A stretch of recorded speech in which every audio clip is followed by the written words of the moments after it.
wabarakatuh. Ketemu lagi dengan saya, Ibu Putri. Untuk pertemuan kali ini, semoga kalian gak bosan-bosan ketemu saya.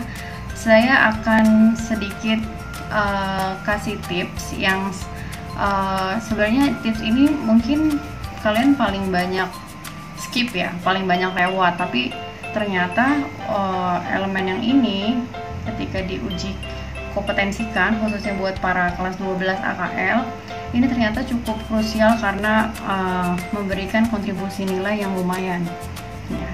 Nah, di sini kita lihat ini merupakan skema uji sertifikasi untuk kelas 12 AKL ya. Memang untuk di SMK levelnya itu masuk ke kualifikasi 2 teknisi akuntansi junior. Ini ujiannya terdiri dari 7 unit mulai dari praktek profesional bekerja, ke praktek K3 ya, kesehatan keselamatan di tempat kerja.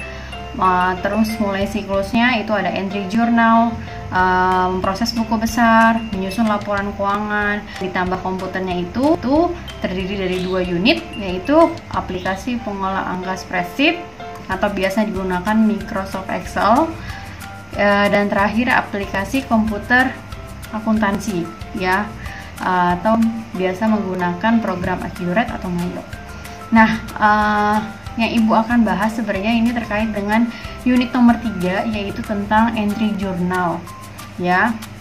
Kalau sebelumnya kalian uji sertifikasi itu langsung dikasih soal jurnal, kalian kemudian entry ke masing-masing jurnalnya berdasarkan dokumen transaksi.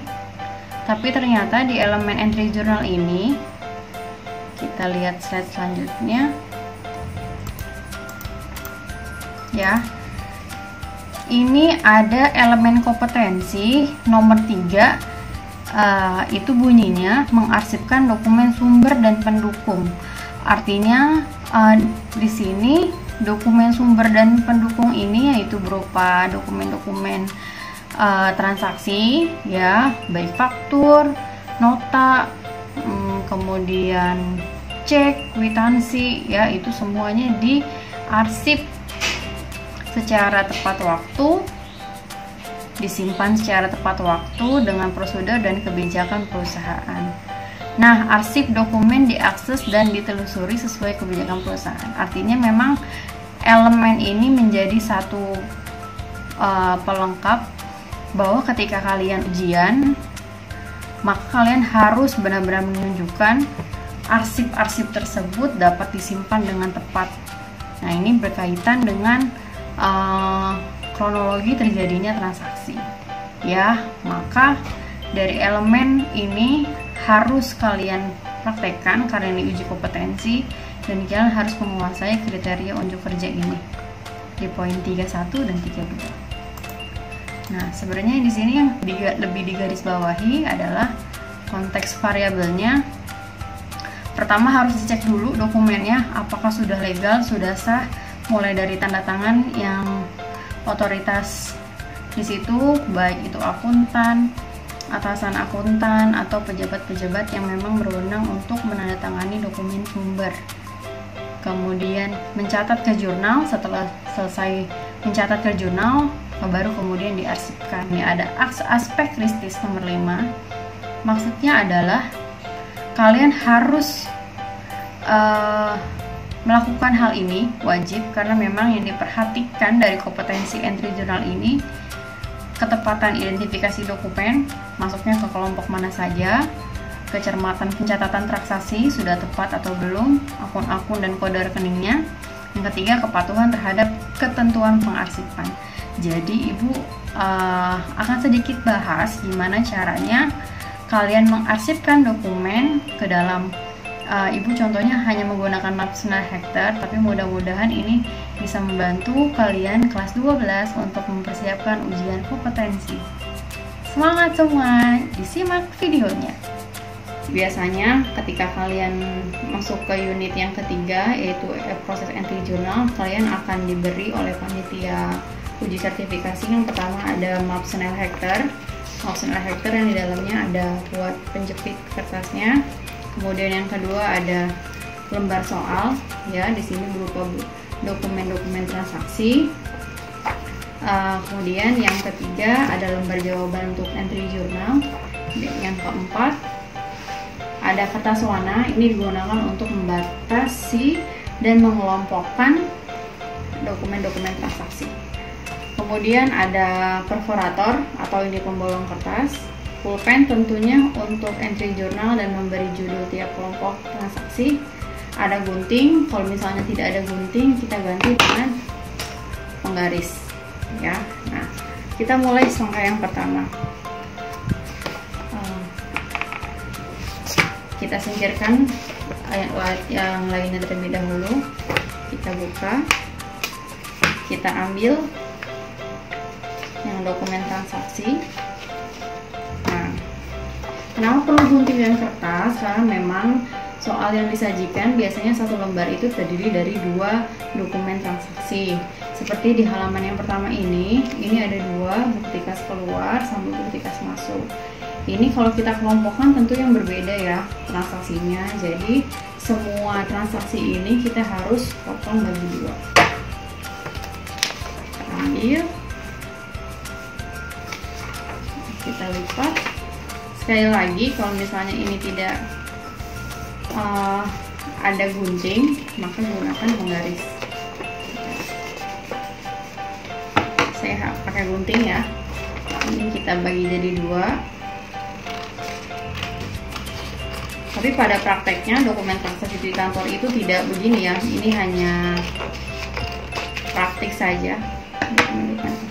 Nah, kalau sudah seperti ini, lakukan semuanya pada transaksi, semua dokumen transaksi.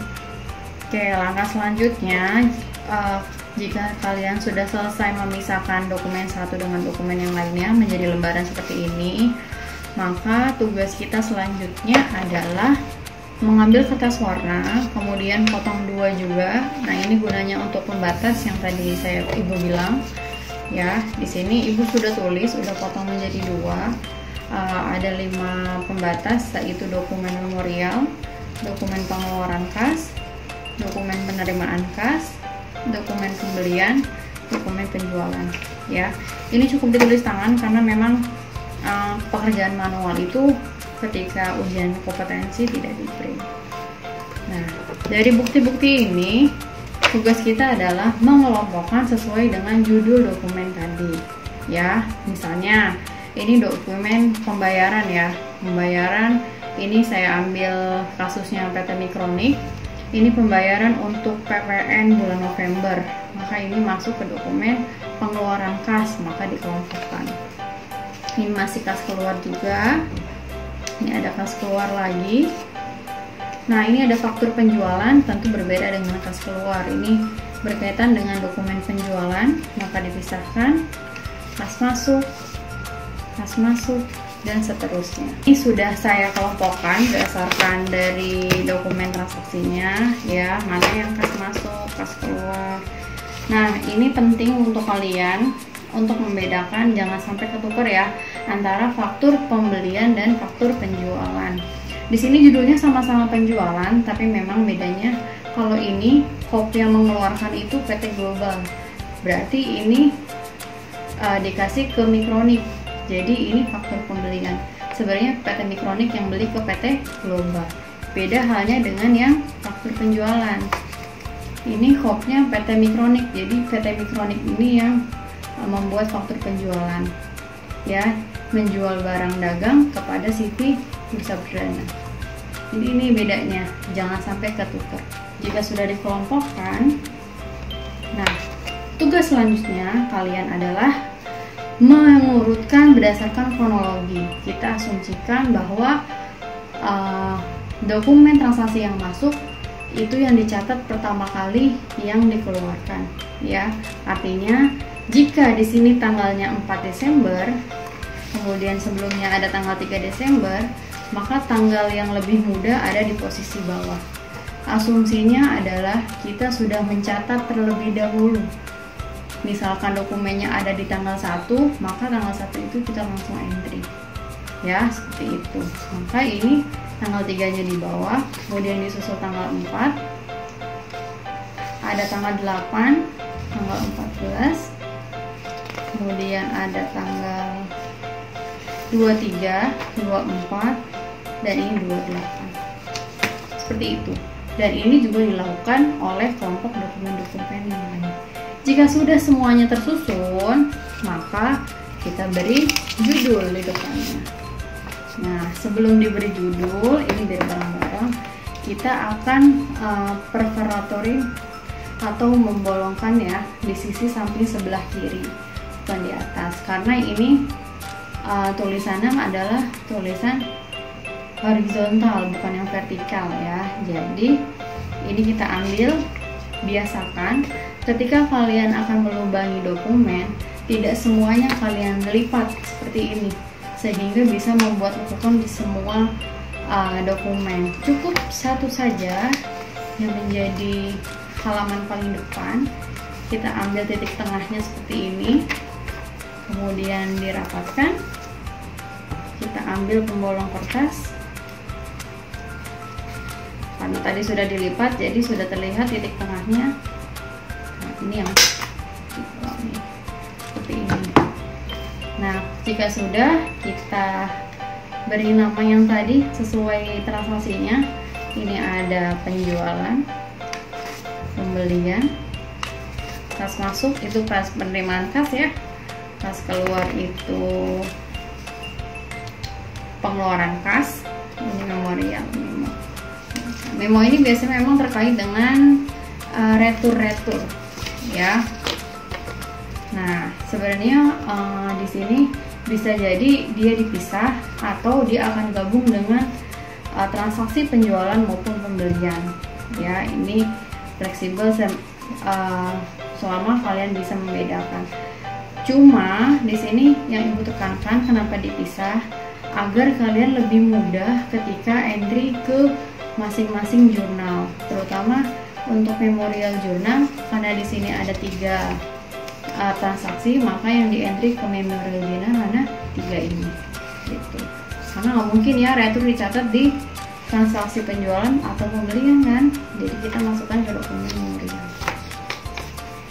Sudah, kalau sudah semuanya dikelompokkan seperti ini dan diurutkan kronologinya, maka langkah berikutnya adalah kalian juga perlu perforatorkan atau membolongkan dokumen transaksi. Posisinya upayakan horizontal ya, bukan vertikal seperti ini, karena memang banyak juga nih ibu cek anak-anak suka ada ternyata yang mengarsipkan dokumen seperti ini, tentu akan merusak bagian ini ya. Jadi kita samakan posisinya seperti ini. Ini akan memudahkan penelusuran. Lakukan seperti ini untuk semua dokumen. Masukkan. Nah, ini dokumennya bisa pembelian dulu, penjualan, selama dia sudah terkelompokkan dan sesuai dengan kronologinya. Ini bisa kita masukkan, disusul dengan dokumen-dokumen lain. Jika sudah, kita arsip. Selesai kita arsip, inilah yang menjadi hal penting sebelum kalian entry ke jurnal. Bisa dari soal jurnal dokumen-dokumen tadi ya. Ini ada kebijakan-kebijakan perusahaan dan kode-kode akun plus neraca saldo awal. Nah, ketika sudah, maka langkah selanjutnya adalah memproses entry jurnal ke dalam lembar kerja yang sudah diberikan ya. Di sini cash receipt, maka kita perlu membuka dokumen cash receipt. Disinilah baru kita memulai dari paling belakang ya. Cash receipt di halaman paling belakang, misalkan di sini ada tanggal 5, maka inilah yang kita catat. Sebelum masuk ke entry, ini harus dicek udah sah belum dokumennya. Sahnya dari mana nih? Ada otoritas yang menandatangani ini dan ini. Kalau nanti tidak ada otoritas yang menandatangani, kalian wakilkan saja. Diandaikan kalian itu adalah teknisi akuntansinya, kamu tanda tangan. Ini jangan sampai kosong. Kalau kosong berarti dokumennya tidak sah tidak memenuhi syarat legalitas. Ini kita entry satu persatu, ditulis. Ini juga harus diisi oleh tanda tangan kalian. Nah, ini semua dilakukan satu persatu, di entry masing-masing ke dalam jurnal. Jika sudah selesai unit entry jurnal, maka ini kalian masukkan ke sini, dikumpulkan, jadilah tugas kalian. Ini dikembalikan ke panitia. Nah, selesai. Jadi dokumen transaksi sudah terarsip, entry jurnal pun sudah diproses. Begitu. Demikian cara kerja yang Ibu tunjukkan. Mudah-mudahan kalian dapat pahami dan kalian langsung dapat praktekkan.